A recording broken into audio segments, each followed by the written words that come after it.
The objectives of this video is to show you the process of data entry on the online iRHIS platform related to your WashCap annual surveys that are supposed to occur each year in every camp. You'll see for yourself that the procedure is very quick and easy to set up when you've used the adaptable data collection tools made available by UNHCR. This video is addressed to the WASH teams of UNHCR operations in charge of sending the data to HQ.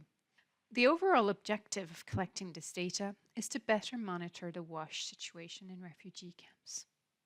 Know that once the data is captured, it will then become visible on the UNHCR WASH dashboard.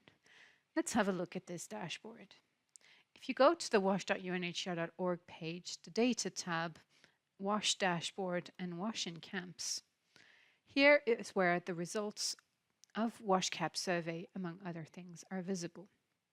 So if I look at a given country, I see a number of information of generic data and that come from the monthly report cards. Then I also see the indicators that are issued from the WashCap annual survey. All of these indicators actually come from the WashCap Excel Analyzer tool that pre-calculates automatically these indicators based on the data that comes from the field. Keep in mind that to be able to have them pre-calculated in this WashCap Excel analysis tool, you need to have used the global but adaptable WashCap form as well as the COBO mobile data collection tool, and then have imported the data into the WashCap Excel Analyzer. The platform in which this data is to be captured is called iRHIS, which means the Integrated Refugee Health Information System of UNHCR. You can find it at his.unhcr.org. You first need to enter the platform by logging in with the ID and password of the country you wish to enter data for. These information will have been shared with you by HQ. We'll take the example of one country in our case. Then you sign in. You go to the Data tab, WashCap form.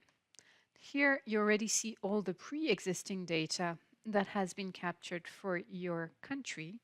You can edit it to modify the data if you wish, or if you want to create a new data collection form, you press on the plus button. So you need to first select the location. So a lot of it is predefined, as we already know that you're in Uganda. Then you select an actual camp.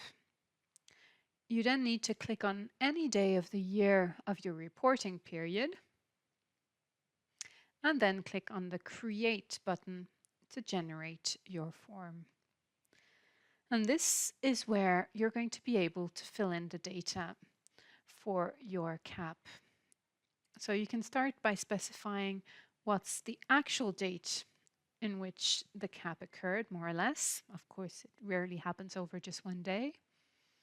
You can play around with these arrows depending on the size of your screen. Then you specify the total number of households in the camp that you have surveyed. I'm entering fake data here, of course, and individually each element from your WashCap indicators. So here we had 8.2 average liter of water per person per day. Of course, you need to make sure it corresponds to the right camp of your data collection. So let's say in our case it's 8.2. You can fill in all of these different elements based again on your indicators. And once you're done, you can press save and go back, which I won't do as I'm on the real database right now. Remember that the sampling strategy you have chosen should make it possible to have statistically representative data for each and every camp, even in areas when there are multiple camps. The data you enter will then automatically be visible after about an hour, as it's the time it takes to update the dashboard, on the UNHCR.org WASH dashboard for refugee settings. They are now publicly available. With the WashCap data in hand and the WashCap Excel Analyzer tool, you can, as you see, quickly update the 9 indicators of each camp on the iRHIS platform for them to be visible on the WASH dashboard. These indicators will then be used to better monitor the WASH situation in refugee camps.